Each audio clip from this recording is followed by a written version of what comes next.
All right, welcome back to the deep dive.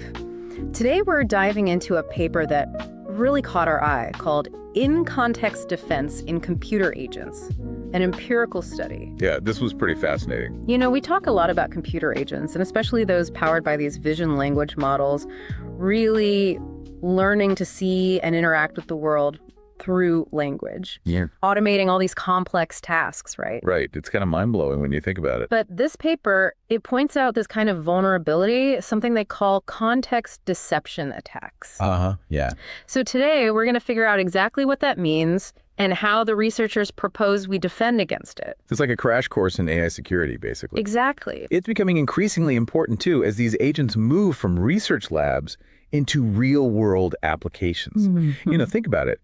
If a computer agent can be easily fooled by some sneaky manipulation in its environment. Like a pop-up or something. Yeah, exactly. A fake pop-up.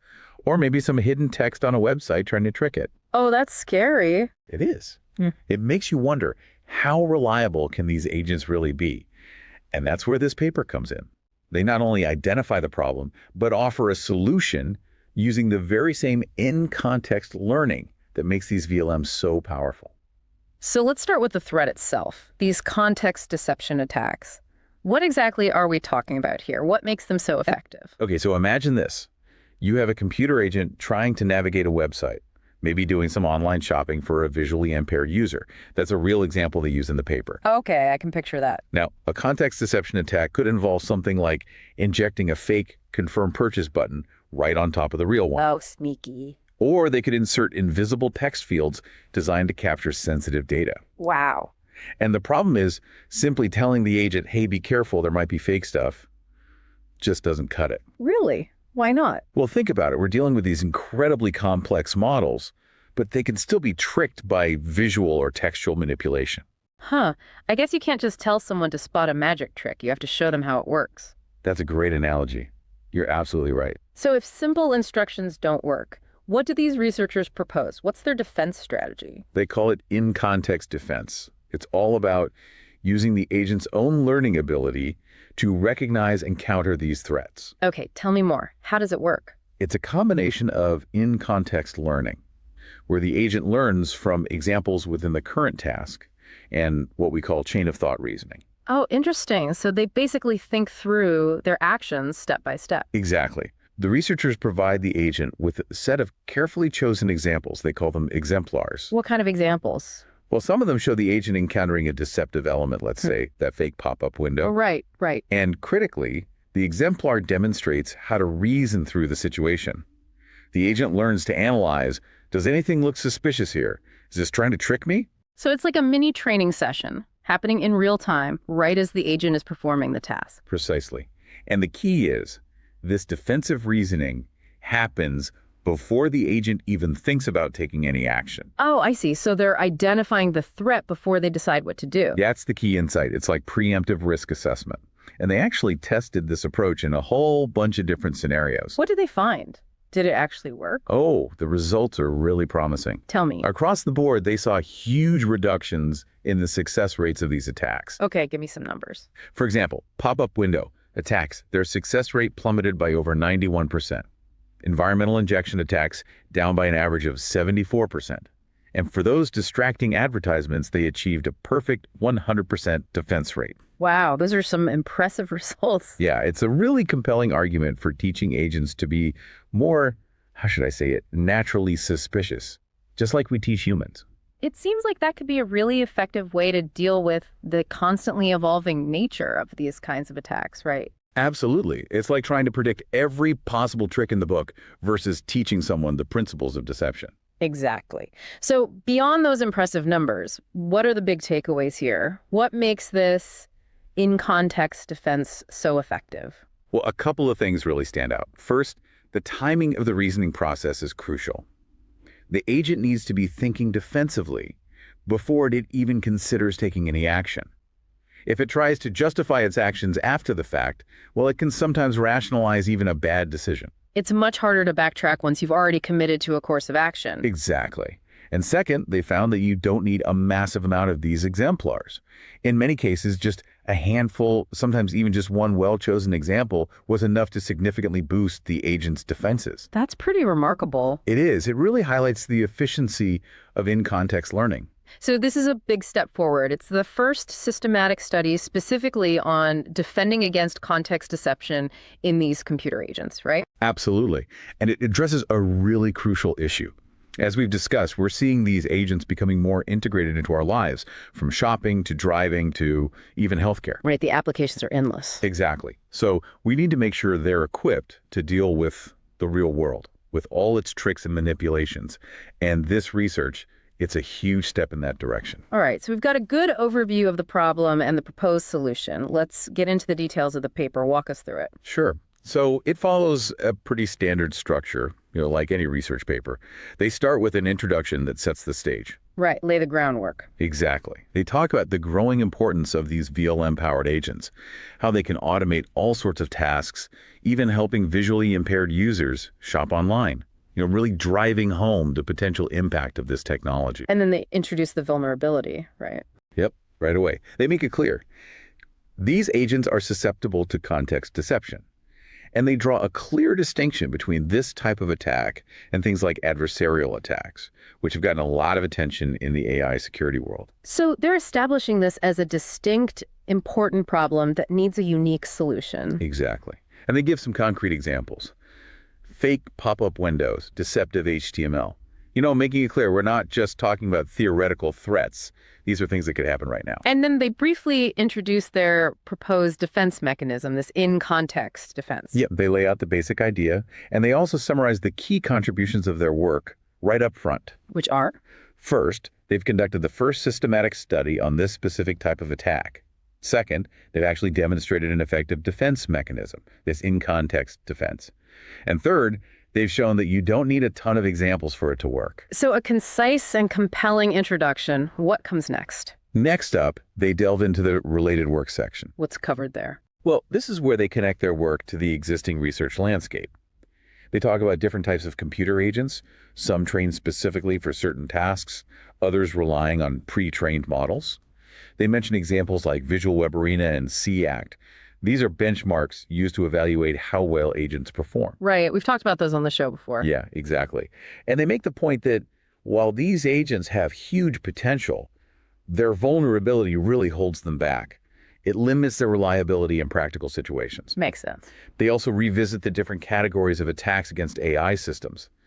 They talk about adversarial attacks, which involve these subtle, often imperceptible manipulations, designed to fool the AI. Kind of like those optical illusions for algorithms. Exactly.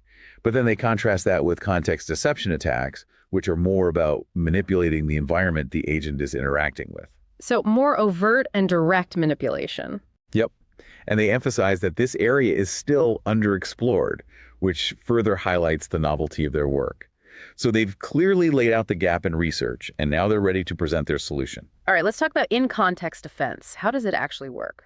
So as we touched upon, it's all about leveraging the agent's ability to learn from examples. Right, those exemplars you mentioned. Exactly. They start by laying out their threat model, right, essentially defining how an attacker might try to manipulate the agent's environment.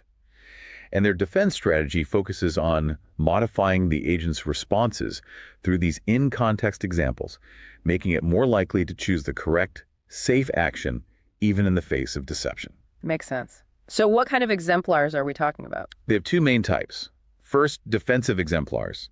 These show the agent encountering a malicious element like that fake pop-up and demonstrate the appropriate response, essentially teaching it what a threat looks like and how to react. Then, they also use benign exemplars. What's the purpose of those? Well, they want to make sure the agent doesn't become overly paranoid. Ha. The benign exemplars show the agent interacting with normal, non-deceptive elements, just to reinforce that not everything is a threat. It's like teaching it to discriminate. Ah, that's smart. So they're teaching it the difference between real threats and harmless elements. Right. And they put a lot of thought into how these exemplars are structured. Each one typically includes an input, like a screenshot of what the agent sees, maybe with some annotations to highlight key elements, along with the user's instructions. So showing it what's happening and what it's supposed to be doing. Yes. And the output is where it gets really interesting. This includes the agent's reasoning, the chain of thought. Ah, the step-by-step thinking process. Exactly. And for the malicious exemplars, this reasoning includes something they call risk distraction analysis. The agent explicitly identifies the deceptive elements, explains why they're risky, and then states that it's going to ignore them. So it's like verbalizing its thought process. Exactly. But for the benign exemplars, the reasoning is much simpler. It's just a statement like, nothing atypical identified.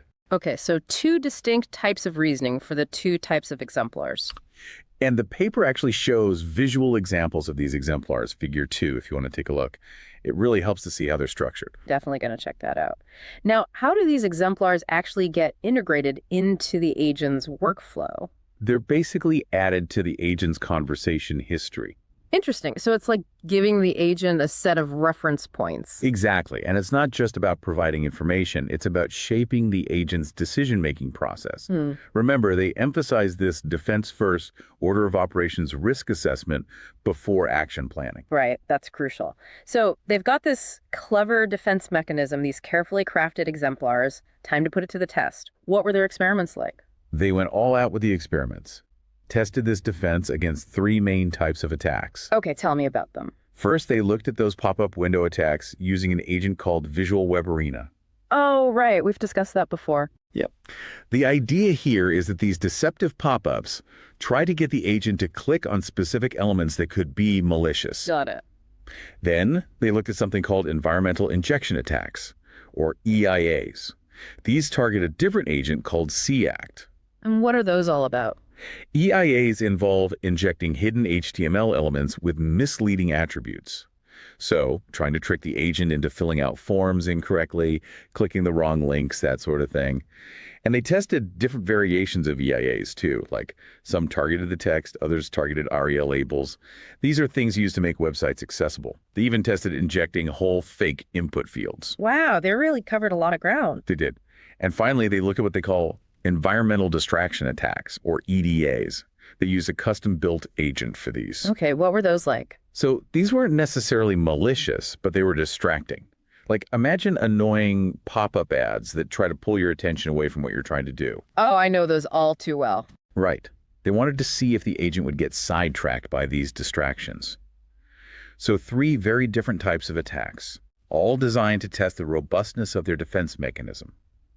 And for each one, they carefully documented exactly how they implemented the attack. Very thorough. And how do they implement their in-context defense in these different experimental setups? So they created this unified set of 9 defensive exemplar pairs with 3 specifically designed to counter each type of attack. Makes sense. And they also created benign exemplars for the Visual Web Arena and CACT agents. Right, to remind them that not everything is a threat. Exactly.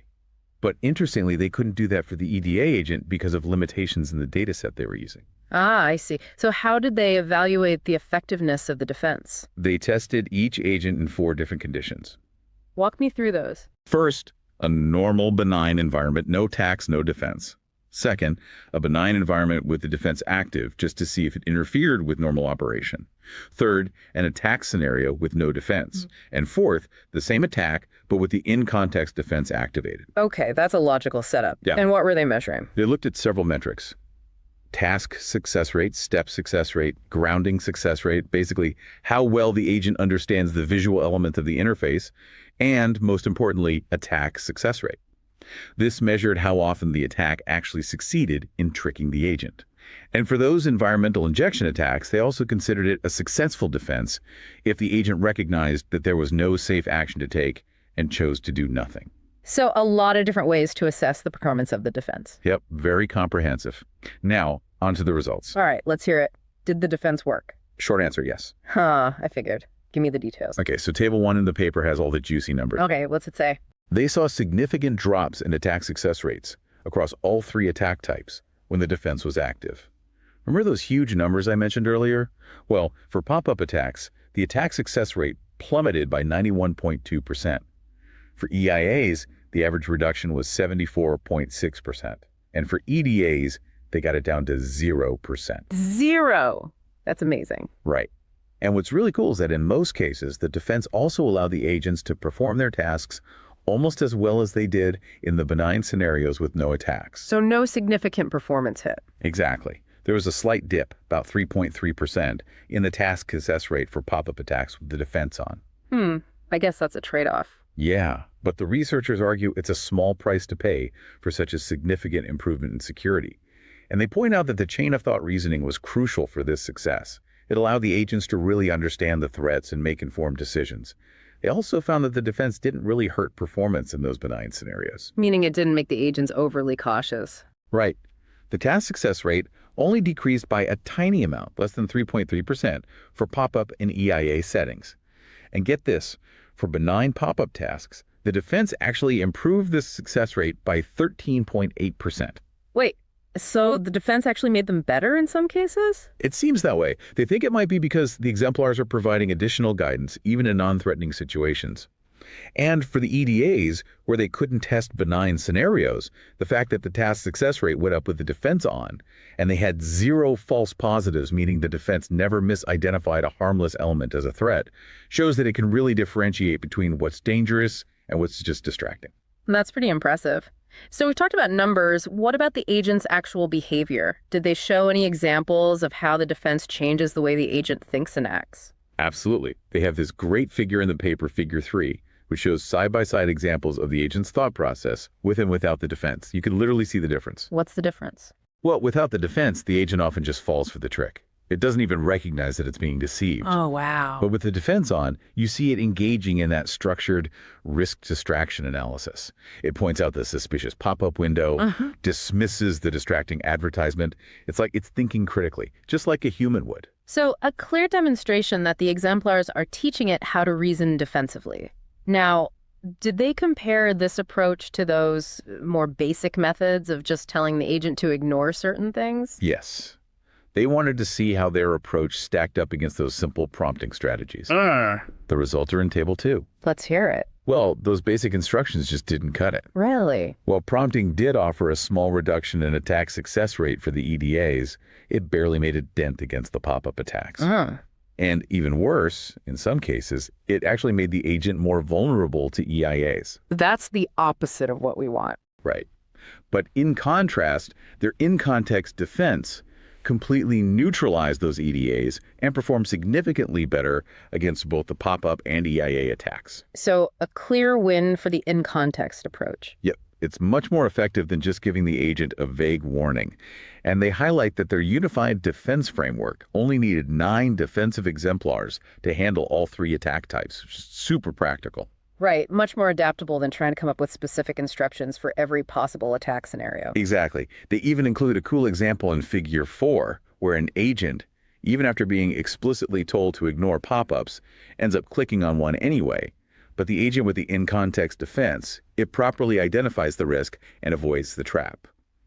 So yeah, the results speak for themselves. Very convincing. They also did some deep dives on pop-up window attacks, right? Yep, they really wanted to understand the nuances of their defense mechanism. So they did a bunch of additional studies focusing specifically on those pop-up window attacks. Okay, what did they find? First, they looked at the effect of different vision language models, different brains for the agent, so to speak. Right. They tested their defense with GPT-4o, Gemini 1.5, and Claude 3.5. 3 of the big names in VLMs. Big players, yeah. And the results in Table 3 were remarkably consistent. They saw big reductions in attack success rates, all around 90%, regardless of which model they used. So it's not tied to any specific model architecture. Exactly. It seems to work across the board. Then they looked at the impact of the distribution of those exemplars. Interesting. What does that mean? They tested 2 types of exemplars. In distribution, meaning they closely resemble the test scenarios, and out of distribution, which are more diverse. And you can see the difference in Figure 5. Okay. What they found, shown in Table 4, is that even those out of distribution exemplars led to a substantial decrease in attack success rate, about 89%. Still pretty good. Right. But it wasn't quite as effective as the in-distribution exemplars, which achieved a 99.5% reduction. So it suggests that having exemplars that closely reflect the actual attacks is ideal. But even diverse examples can provide a significant level of protection. Makes sense. The more relevant the training data, the better the performance. Exactly. Then they looked at how the number of exemplars impacts the defense. So is more always better? Well, Table 5 tells an interesting story. They found that even a single defensive exemplar could dramatically reduce the attack success rate by over 96%. Wow, one example. That's incredible. It is. Shows you the power of few-shot learning. And as they added more exemplars, they did see a steady improvement in task success rate. But that initial jump with just one example is really remarkable. So you don't necessarily need a huge library of exemplars to get started. Right. And finally, they looked at something super important, the order of operations. Remember how we talked about defense first? Yeah, that the agent should analyze the situation before planning its actions. Right. Well, they compared that to a planning first approach, where the agent decides what to do and then tries to justify it. Uh-oh, I have a feeling this isn't going to end well. You're right. The results are in Table 6, and the difference is stark. The defense-first approach led to a much, much higher reduction in attack success rate, 99.5%, compared to just 90.3% for the planning-first approach. So a big difference. Why is that? They think it has to do with the way language models generate text. Go on. If the agent already has a plan in mind, it might subconsciously try to rationalize that plan, even if it's based on a deceptive element. But if it starts by analyzing the situation, it's more likely to make a sound decision from the get-go. They even have a visual example in Figure 6 where the agent, under the planning first approach, decides to click on a pop-up and then tries to come up with reasons why that's okay. Oh, wow. That's classic human behavior right there, Yeah. trying to justify our bad decisions. Exactly. And it just highlights how important that defense-first ordering is. Those are some really insightful findings, but they do acknowledge some limitations of their work, right? Of course, every good research paper does. So what are the caveats? Well, they point out that using a bunch of exemplars can make the initial processing a bit slower because the model has more to think about. But they suggest some ways to optimize that, like using caching to store frequently used exemplars. Right, makes sense. And they also acknowledge that while their method is very effective for defense, it doesn't guarantee that the agent will always follow a strict output format. Meaning? Well, sometimes this could affect the accuracy of the task in very specific scenarios. They leave that as an open question for future research. But overall, they conclude that their work represents a major step forward in defending against context deception attacks. It's the first comprehensive study, and it's a very promising approach for making these agents more reliable and trustworthy. This has been a fascinating deep dive. Now let's switch gears for a moment and get into our novel notions segment.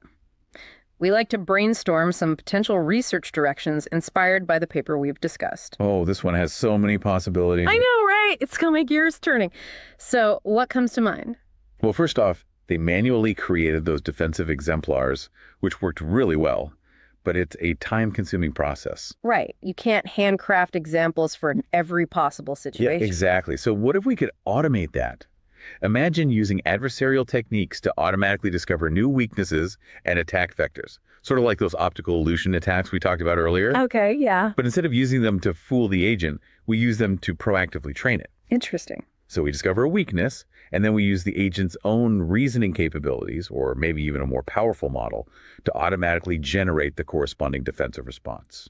So it's like the AI is learning to defend itself. Exactly. It would be a constantly evolving security system, always adapting to new threats. Pretty cool, huh? That is very cool. What else are you thinking? Well, another idea is to bring humans into the loop. Human in the loop. We've talked about that before. Right. So this paper shows how effective a few exemplars can be. But what about those really tricky novel attacks that the agent has never seen before? Yeah, I can see that happening. So what if, when the agent encounters something it's not sure about, it could flag it for human review? The human could then provide the correct response, which would get added to the agent's repertoire of defenses. So it's like a collaborative learning process. Exactly, a combination of AI, efficiency, and human judgment. Especially useful for those really high-stakes situations where you can't afford any mistakes. That's a really interesting idea, combining the strengths of both AI and human intelligence. Of course, these are just speculative thoughts, but it's fun to think about the possibilities. Absolutely. This research really opens up a lot of exciting avenues for future exploration. Well, that's all the time we have for today. This was a deep dive into a paper that really pushes the boundaries of AI security. For those of you who want to read the full paper, we'll include a link in the description. Thanks for listening.